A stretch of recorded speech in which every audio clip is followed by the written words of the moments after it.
महाबलियों का सबसे बड़ा दुर्भाग्य होता है कि उनकी दुर्बलता सबको ज्ञात होती है। मैं जानता हूं आप जरासंध हैं। जरा ने आपके शरीर की संधि की है, इसलिए आपको मारा नहीं जा सकता,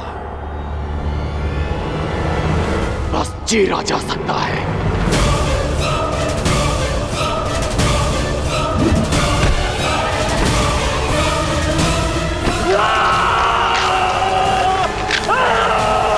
उपचार कर।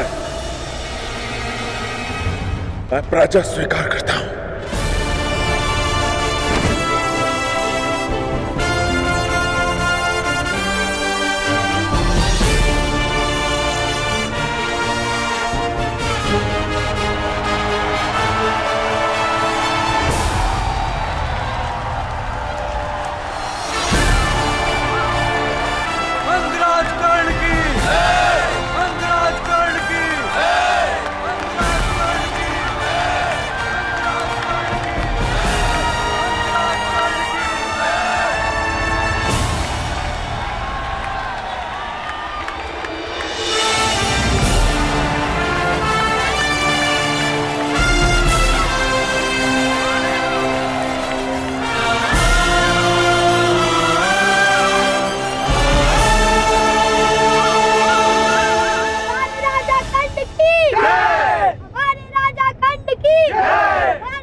कर रही हो?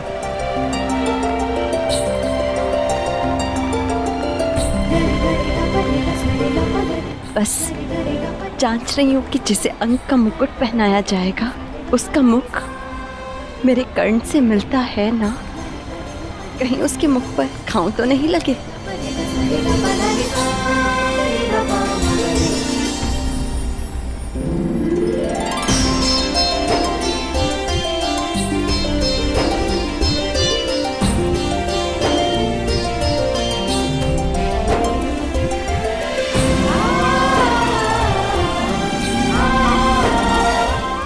दिवस कर्ण, 21 दिवस तक तुम युद्ध करते रहे, क्या ये अधिक नहीं था? अपने चारों ओर देखो रुशाली, अंगवासियों के मुख पर कितनी प्रसन्नता है आज। इस प्रसन्नता के लिए मैं 21 दिन तो क्या 21 जन्मों तक युद्ध कर सकता हूं।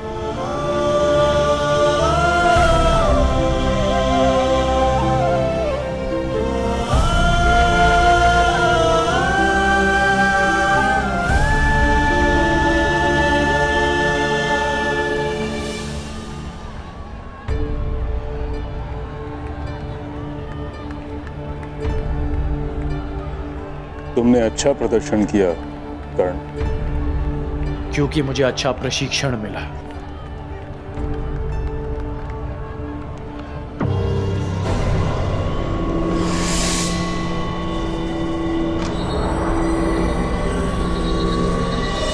निश्चित रूप से तुम एक विकट योद्धा होगा।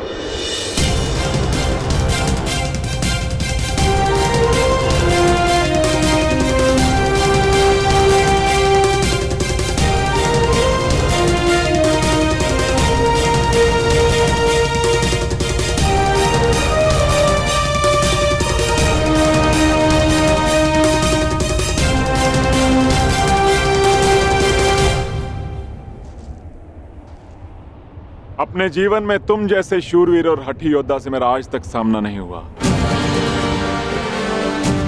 और तुम जैसे योद्धा के हाथों पराजित होना अपमान का नहीं अपितु गर्व का विषय है।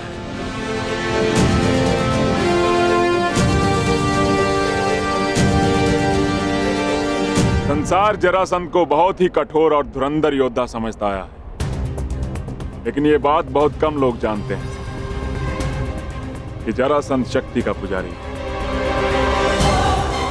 और आज तुमने अंग की आत्मनिर्बलता ही नहीं अपितु जरासंध का सम्मान भी पा लिया है। अंगराज, मगध की मित्रता स्वीकार करो, और इस मित्रता के चिन्ह स्वरूप मैं तुम्हें मगध की मालिनी नगरी भेंट करता हूं।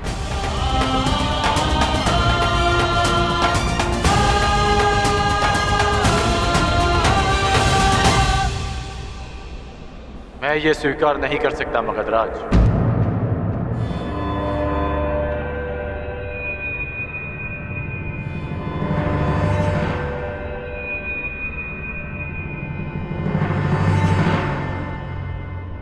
मैं अंग का शासक हूं। जब तक अंग को सम्मान नहीं मिल जाता, मैं आपका सम्मान स्वीकार नहीं कर सकता। गंगापुत्र भीष्म, ये दुर्लभ रत्न कहां से प्राप्त हुआ?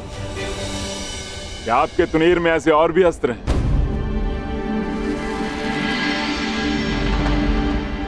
कहिए अंगराज, मैं क्या अर्पण करूं आपको? अंगवासियों को जीवन का अधिकार। मैं चाहता हूं कि उस बांध को तोड़ दिया जाए जो अंग की समृद्धि को रोक रहा है। अंगराज, ये बांध केवल अंग की समृद्धि का स्रोत नहीं है। यदि इस बांध को तोड़ दिया गया तो मगध अपने एक बड़े संसाधन से हाथ धो बैठेगा। जो मैं मांग रहा हूं वो तो प्याज भी नहीं, जो वर्षों तक अंग से छीना गया है। और विजेता होने के नाते शर्त रखने की स्थिति में आप नहीं, मैं हूं।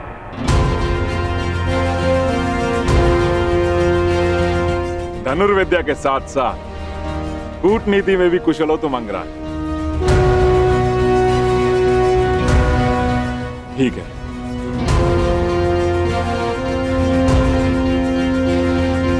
परंतु इस मांग के बदले मेरी भी एक मांग है कि मुझे जब भी तुम्हारी सहायता की आवश्यकता पड़ी, तुम एक बार मेरी सहायता करने अवश्य आओ।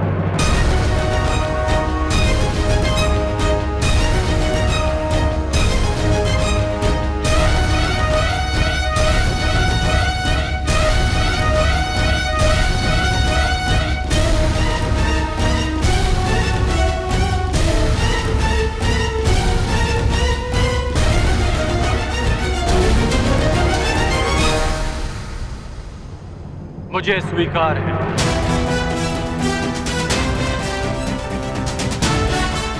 तो वचन दिया मित्र, तुम एक बार मेरी सहायता के लिए आओगे और ये जरासंध हर बार तुम्हारी सहायता के लिए प्रस्तुत होगा। तो आप ये बांध कब तोड़ेंगे आप? इस बांध को गिराने के लिए तुम्हारा केवल एक ही बाण पर्याप्त होगा अंगराज।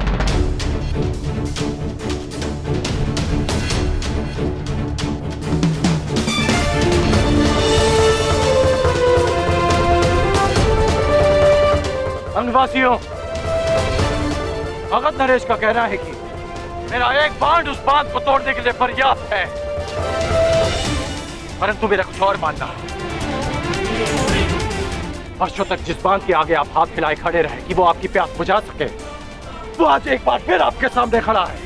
परंतु अब समय आ गया है कि आप अपने फैले हुए हाथों को मुट्ठी बनाकर स्वयं उस बांध को तोड़ दें जो आपकी प्यास और जल के मध्य खड़ा है। तो आगे बढ़िए और तोड़ दीजिए उस चट्टान को जो अंगवासी और अंग के भविष्य के मध्य खड़ा है। एक नई जीवन धारा का स्वागत कीजिए। प्रहार करो।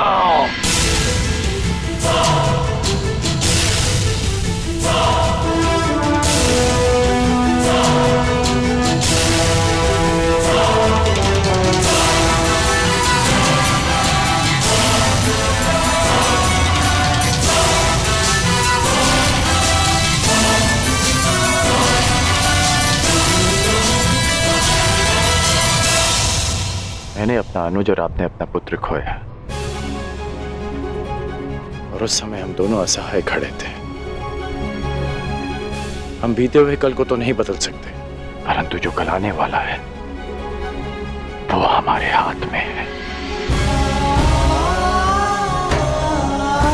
शोन की मृत्यु का प्रतिकार करने के कई अवसर मिलेंगे मुझे, परंतु ये अवसर आपका है।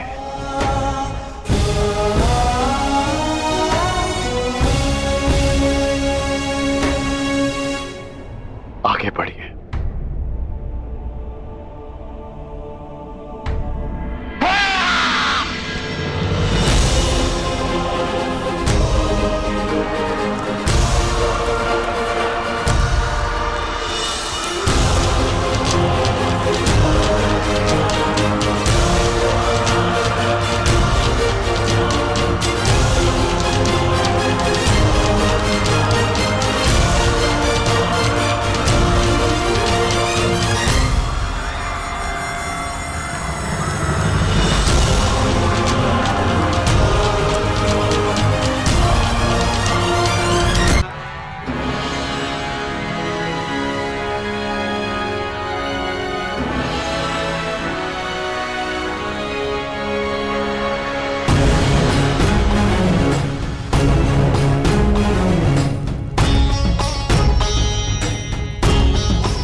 हस्तिनापुर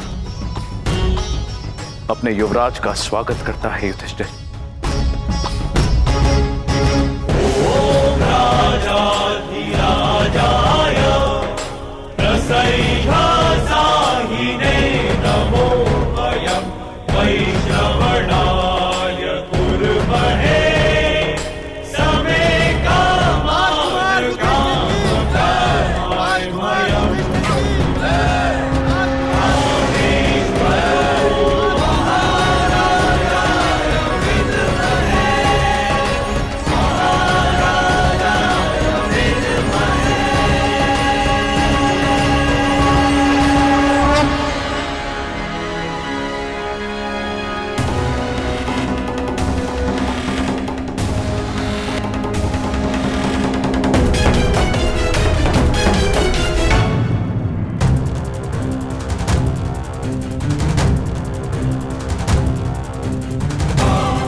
तुम्हें ये करना होगा दुशासन।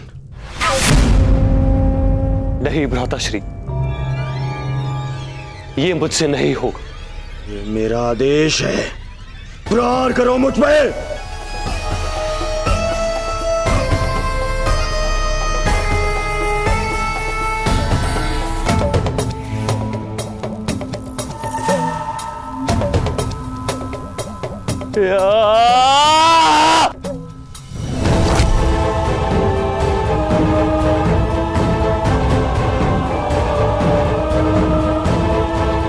और जोर से।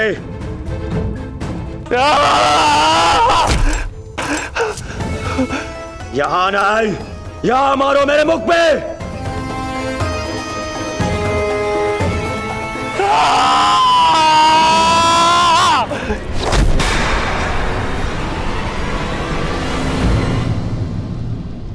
दुर्योधन,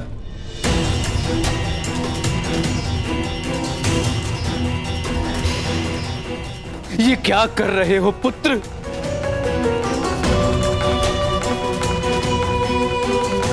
उस प्रहार की पीड़ा को न्यून करने का प्रयास कर रहा हूं जो आपने मुझ पर किया है। शासन, मारो मुझे।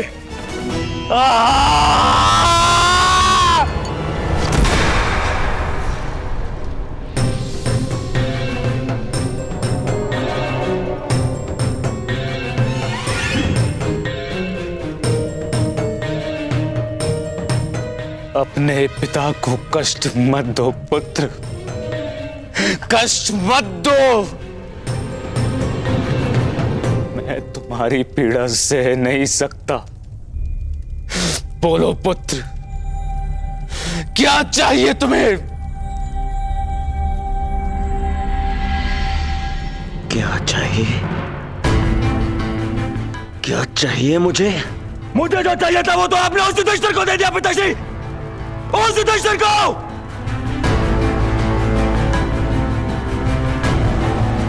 उस युवराज पद पर मेरा अधिकार था। उस मुकुट पर आपके ज्येष्ठ पुत्र इस दुर्योधन का अधिकार था। क्यों किया आपने ऐसा पिताश्री, क्यों? मैं विवश था पुत्र, विवश था मैं, क्योंकि पांचाल नरेश को उन पांडवों ने पराजित किया। परंतु तुम व्यथित क्यों हो पुत्र? युधिष्ठिर अभी केवल युवराज बना है, सम्राट नहीं। और एक युवराज को कभी भी, कहीं भी, किसी के भी आक्रमण का उत्तर देना पड़ सकता है पुत्र। युधिष्ठिर को युद्ध में मैं भेजूंगा, मैं। और युद्ध में प्राण तो किसी के भी जा सकते हैं ना पुत्र।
कर्ण, मैं स्वीकार करता हूं तुम्हारी योग्यता परखने में मैं असफल रहा, परंतु तुम अपनी परीक्षा में सफल हुए।